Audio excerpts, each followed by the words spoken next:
నమస్తే, welcome to burning issue. పారిశ్రామిక నగరం విశాఖలో ఉక్కు కన్నీరు కారుస్తోంది. ఒకవైపు కార్మికుల ఇళ్లల్లో మరణ మృదంగం మోగుతుంటే, ఇంకోవైపు కొందరు నేతల మైకుల్లో మాత్రం పొలిటికల్ డ్రామాలు దద్దరిల్లుతున్నాయి. ప్రాణాలు గాల్లో కలిసిన చోట కనీస మానవత్వం చూపించాల్సింది పోయి పరామర్శల పేరుతో క్రెడిట్ పాలిటిక్స్ చేయటం చూస్తుంటే శవాలపై పేలాలు ఏరుకున్నట్టు అనిపిస్తోంది నేటి పరిస్థితి. అసలు వైజాగ్ స్టీల్ ప్లాంట్లో జరిగేదేంటి? విపత్తు వేళ పచ్చని విశాఖలో చిచ్చు పెడుతున్న ఆ మైండ్ గేమ్ వెనుక ఉన్న మాస్టర్ ప్లాన్ ఏంటి? ఈ స్టోరీలో చూద్దాం.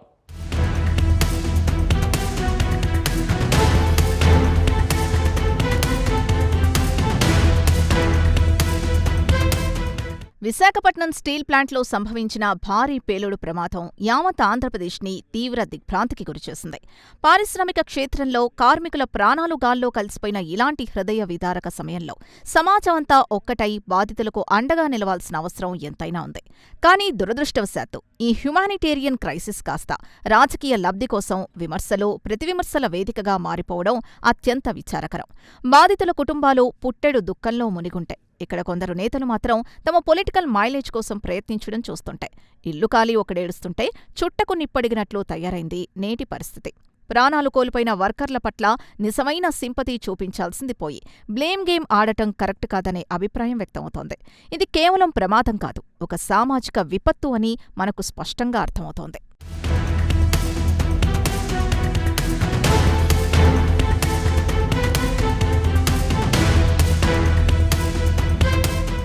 ఈ దారుణ ఘటన జరిగిన వెంటనే కేంద్ర, రాష్ట్ర ప్రభుత్వాలు ఎంతో వేగంగా అలర్టై సహాయక చర్యల్ని రంగంలోకి దించాయి. కేవలం మాటలకే పరిమితం కాకుండా ప్రమాద బాధితుల్ని పరామర్శించేందుకు రాష్ట్ర ఐటీ, పారిశ్రామిక శాఖ మంత్రి నారా లోకేష్ స్వయంగా వైజాగ్ చేరుకుని తక్షణ సాయం కింద ఒక్కో మృతుడి కుటుంబానికి 25 లక్షల రూపాయల చొప్పున చెక్కుల్ని నేరుగా అందజేశారు. దీంతో పాటుగా హోం మినిస్ట్రీ, స్టీల్ మినిస్ట్రీ సంయుక్తంగా స్పందిస్తూ మృతుల కుటుంబాల్లో ఒకరికి పర్మనెంట్ ఉద్యోగంతో పాటు రావాల్సిన పూర్తి ఇన్సూరెన్స్ పరిహారాన్ని త్వరితగతిన చెల్లించేందుకు అన్ని అఫీషియల్ ఏర్పాట్లు పూర్తి చేశాయి. అసలు ఈ ప్రమాదానికి గల టెక్నికల్ కారణాలు, సిస్టమాటిక్ లోపాల్ని పూర్తిగా వెలికితీసేందుకు ఒక పవర్ఫుల్ త్రిసభ్య కమిషన్ని కూడా గవర్నమెంట్ వెంటనే ఏర్పాటు చేయడం వ్యవస్థలో ఉన్న జవాబుదారీతనాన్ని సంకేతాలిస్తోంది.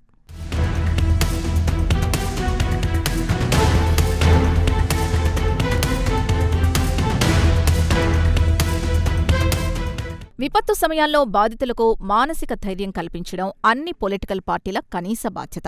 అయితే మాజీ ముఖ్యమంత్రి, విపక్ష వైసీపీ అధినేత వైఎస్ జగన్మోహన్ రెడ్డి విశాఖ పర్యటనలో బాధితుల్ని పరామర్శించారు. అంతవరకు బాగానే ఉంది. కానీ ఆయన మాట్లాడిన తీరు సర్వత్రా విస్మయాన్ని కలిగిస్తోంది. పరామర్శల సమయంలో కనీస ఎమోషనల్ కనెక్ట్ లేకుండా ప్రమాదానికి అస్సలు సంబంధం లేని అంశాల్ని ఆయన మాట్లాడడం అందర్నీ ఆశ్చర్యపరిచింది. అక్కడ గాయపడిన కార్మికుల హెల్త్ కండిషన్ గురించి మాట్లాడడం పక్కకు పెట్టి కేవలం అధికార పక్షాన్ని టార్గెట్ చేయడమే లక్ష్యంగా ఆయన స్పీచ్ సాగింది. ఒక సీనియర్ లీడర్ హోదాలో ఉండి ఇలాంటి ఎమర్జెన్సీ సిచ్యువేషన్లో బాధితుల ముఖాల్లో ఓదార్పు వెతకాల్సింది పోయి ప్రెస్ మీట్ పెట్టి మరీ పాత విషయాల్ని లేవనెత్తడం ఏ రకమైన సంస్కృతో ఎవరికీ అర్థం కావడం లేదు.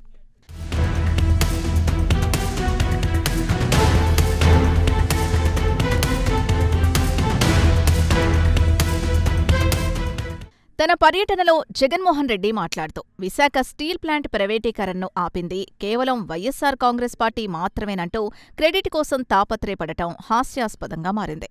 ఇందుకోసం తాము గతంలో ప్రధానమంత్రికి 2 లేఖలు రాశామని ఎంతో గొప్పగా చెప్పుకొచ్చారు.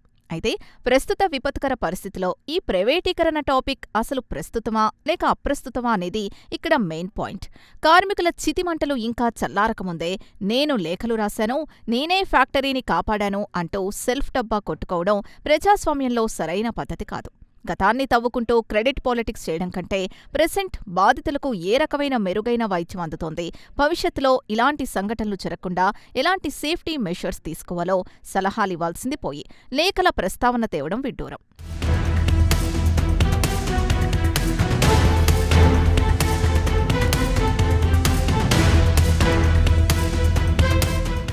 కార్మికుల చితిమంటలు ఆరకముందే నేను లేఖలు రాశాను, నేనే స్టీల్ ప్లాంట్ కాపాడానంటూ ఒక మాజీ సీఎం సెల్ఫ్ డబ్బా కొట్టుకోవటం నిజంగా విస్మయపరుస్తోంది. మరి ఆ క్రెడిట్ పాలిటిక్స్ వెనుక ఉన్న అసలు నిజాలేంటి? ప్రైవేటీకరణ భూతాన్ని తరిమికొట్టి ఏకంగా 11,000 కోట్ల ప్యాకేజీ తీసుకొచ్చింది ఎవరు? చూద్దాం.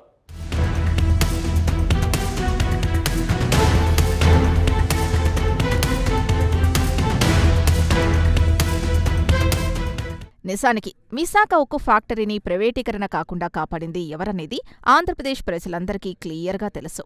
రాష్ట్ర ముఖ్యమంత్రి నారా చంద్రబాబు నాయుడు, డిప్యూటీ సీఎం పవన్ కళ్యాణ్ అధికారంలోకొచ్చిన వెంటనే ఎంతో చొరవ తీసుకుని కేంద్ర ఉక్కు శాఖ మంత్రి హెచ్డి కుమారస్వామితో నిరంతరం టచ్లో ఉంటూ సీరియస్ డిస్కషన్స్ జరిపారు. ప్లాంట్ యొక్క ఫినాన్షియల్ క్రైసిస్ ని కేంద్రానికి వివరించి నచ్చజెప్పడం వల్లే కేంద్ర ప్రభుత్వం ఏకంగా 11,440 కోట్ల రూపాయల భారీ పునరుద్ధరణ ప్యాకేజీని అనౌన్స్ చేసింది. ఈ మెగా ప్యాకేజ్తోనే స్టీల్ ప్లాంట్ ప్రైవేటీకరణ ముప్పు పూర్తిగా తొలగిపోయి మళ్లీ లాభాల బాటలో నడిచేందుకు ఒక పటిష్టమైన రోడ్ మ్యాప్ సిద్ధమైంది. కేంద్ర, రాష్ట్ర ప్రభుత్వాలు ఇంతటి క్లారిటీతో ముందుకు సాగుతున్న తరుణంలో మళ్లీ పాత ప్రైవేటీకరణ భూతాన్ని తెరపైకి తెచ్చి రాజకీయం చేయడం ఎంతవరకు సమంజసమని ఇండస్ట్రియల్ ఎక్స్పర్ట్స్ విశ్లేషిస్తున్నారు.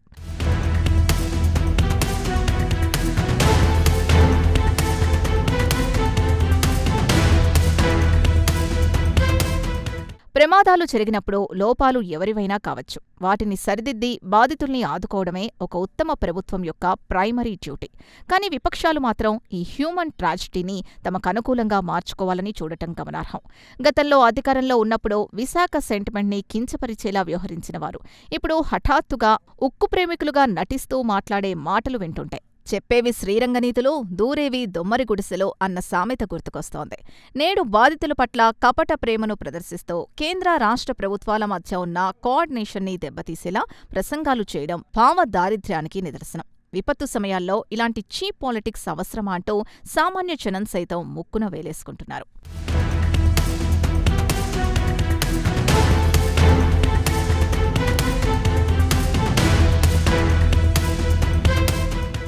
ఇక ఈ స్టీల్ ప్లాంట్ ప్రమాద ఘటనను కొందరు కావాలనే టార్గెట్ నారా లోకేష్ అన్నట్లుగా మార్చేందుకు ప్లాన్ చేయడం తీవ్ర కలకలం రేపుతోంది.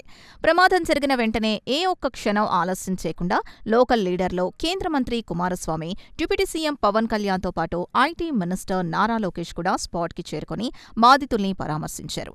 అయితే లోకేష్ ఓదార్పిచ్చే క్రమంలో కొంతమంది ఉద్దేశపూర్వకంగా గొడవలు సృష్టించేలా, వాగ్వాదాలకు తావిచ్చేలా మాట్లాడడం వెనుక ఉన్న అసలు మాస్టర్ మైండ్ ఎవరు అనేది ఇప్పుడు రాష్ట్రవ్యాప్తంగా పెద్ద చర్చనీయాంశమైంది. కార్మికుల ప్రాణాల్ని బలి తీసుకోవాలని ఏ గవర్నమెంట్ కూడా కోరుకోదు. కానీ జరిగిన దురదృష్టకర ప్రమాదాన్ని కూడా ఒక యంగ్ మినిస్టర్ని డీఫేమ్ చేయడానికి వాడుకోవడం అత్యంత నీచమైన వ్యూహంగా కనిపిస్తోంది.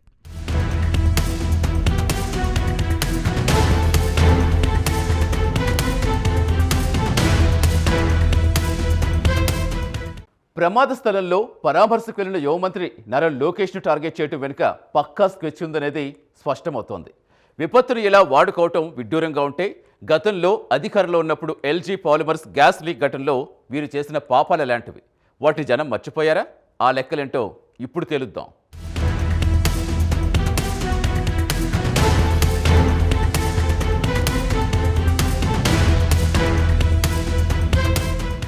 అధికారంలో లేవు కదా అని ప్రతి చిన్న విషయాన్ని, ప్రమాదాన్ని రాజకీయం చేస్తే విఘ్నులైన ప్రజలు ఎన్నటికీ హర్షించరు. ఇతరులపై వేలెత్తి చూపించే ముందు తమ సొంత హయాంలో పారిశ్రామిక భద్రతను ఏ రకంగా గాలి కొదిలేశారో వైఎస్సార్ కాంగ్రెస్ పార్టీ అధినేత ఒకసారి ఆత్మవిమర్శ చేసుకోవాల్సిన అవసరం ఎంతైనా ఉంది. గత ప్రభుత్వ పాలనలో విశాఖపట్నంలోనే జరిగిన ఎల్జీ పాలిమర్స్ గ్యాస్ లీక్ దారుణ ఉదంతాన్ని ప్రజలింకా మర్చిపోలేదు. అప్పట్లో ఒక ప్రైవేటు కంపెనీ నిర్లక్ష్యం వల్ల 12 మంది చనిపోగా, వందల మంది తీవ్ర అస్వస్థతకు గురైన విషాదం దేశవ్యాప్తంగా సంచలనం సృష్టించింది. ఆ సమయంలో అప్పటి ముఖ్యమంత్రిగా ఉన్న జగన్మోహన్ రెడ్డి బాధితుల పట్ల, ఆ ఇండస్ట్రీ మేనేజ్మెంట్ పట్ల తీసుకున్న చట్టపరమైన యాక్షన్స్ ఏంటో ఒకసారి సింహావలోకనం చేసుకోవాలి.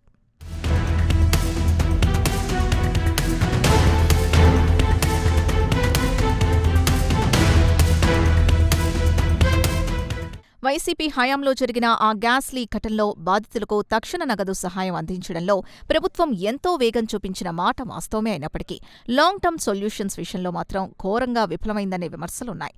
ప్రమాదానికి బాధ్యులైన వారిపై కఠినమైన చట్టపరమైన శిక్షలు వేయడంలో, ఫ్యాక్టరీ యాజమాన్యాన్ని కట్టడి చేయడంలో నాటి పాలకులు వెనకడుగు వేశారు. అంతేకాకుండా ఆ కెమికల్ గ్యాస్ వల్ల ప్రభావితమైన వేలాది మంది స్థానిక ప్రజలకు దీర్ఘకాలిక ఆరోగ్య రక్షణ కల్పించడంలోనూ, భవిష్యత్తులో ఇలాంటి గ్యాస్ లీకేజ్ ప్రమాదాలు మళ్లీ రిపీట్ కాకుండా అరికట్టడంలో ఆశించిన స్థాయిలో న్యాయం జరగలేదని పర్యావరణవేత్తలు నేటికీ విమర్శిస్తున్నారు. కేవలం ఎలక్షన్ స్టంట్స్ లాగా టెంపరరీ ఉపశమనం ఇచ్చి పర్మనెంట్ సేఫ్టీని నిర్లక్ష్యం చేశారని నాడు వ్యక్తమైన ఆరోపణలు నేటికీ అక్షర సత్యాలుగా నిలుస్తున్నాయి.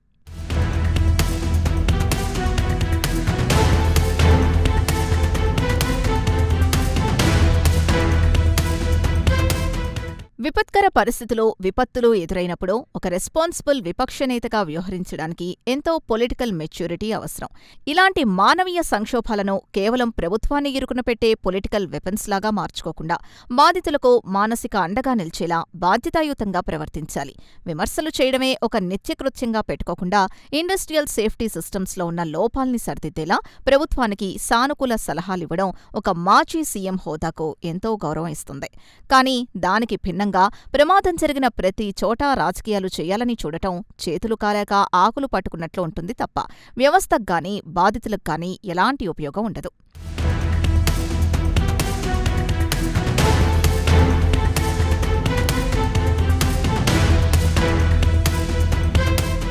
ప్రస్తుత సమాజం ఎంతో చైతన్యవంతమైంది.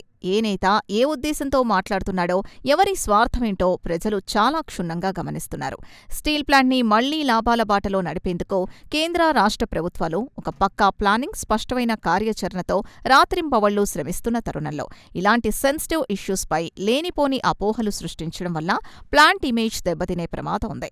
ఇండస్ట్రియల్ డెవలప్మెంట్కో, ఇన్వెస్టర్ల నమ్మకానికి ఇలాంటి పొలిటికల్ డ్రామాలు అస్సలు మంచిది కాదు. రాజకీయాలు చేయడానికి 5 ఏళ్లపాటు ఎన్నో వేదికలు దొరుకుతాయి. కానీ తోటి మనుషులు ప్రమాదంలో ఉన్నప్పుడు మాత్రం కేవలం మానవత్వం మాత్రమే మాట్లాడాలి తప్ప పార్టీల జెండాలు కాదని నేటి మేధావుల విశ్లేషణ.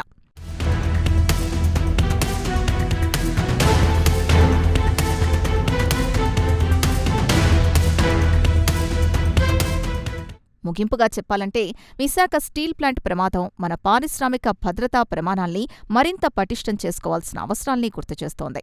పాలకులెవరైనా సరే కార్మికుల ప్రాణాల కంటే ఏదీ ముఖ్యం కాదనే ఫ్యాక్ట్ని గుర్తించి సేఫ్టీ ఆడిట్స్ క్రమం తప్పకుండా నిర్వహించాలి. అదే సమయంలో విపత్తుల వేళ రాజకీయ పంతాల్ని పక్కకు పెట్టి బాధితుల సంక్షేమం కోసమే అందరూ కలిసికట్టుగా టీంవర్క్ లాగా పనిచేయాలి. అప్పుడే మృతుల ఆత్మలకు శాంతి చేకూరుతుంది, బాధితులకు నిజమైన న్యాయం జరుగుతుంది. రాజకీయ ప్రయోజనాల కంటే మానవత్వమే మిన్నా అని చాటి చెప్పేలా మన లీడర్లు ప్రవర్తించినప్పుడే సమాజం ప్రగతి పథంలో ముందుకు సాగుతుంది.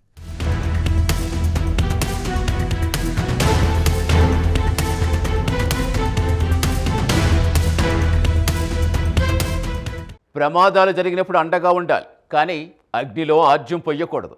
రాజకీయం చేయటానికి 5 ఏళ్ల సమయం, ఎన్నో వేదికలుంటాయి. కానీ ప్రాణం పోతే తిరిగి రాదు కదా. విపత్తుల వేళ మనకు కావాల్సింది శవరాజకీయాలు కాదు, మనుషుల్ని బతికించే మానవత్వం. ప్రస్తుత సమాజం ఎంతో చైతన్యవంతమైంది. ప్రజలన్నీ గమనిస్తున్నారు. కాలం ఎవ్వరిని వదిలిపెట్టదు. ఇది విపక్షాలు గుర్తించుకుంటే మంచిది.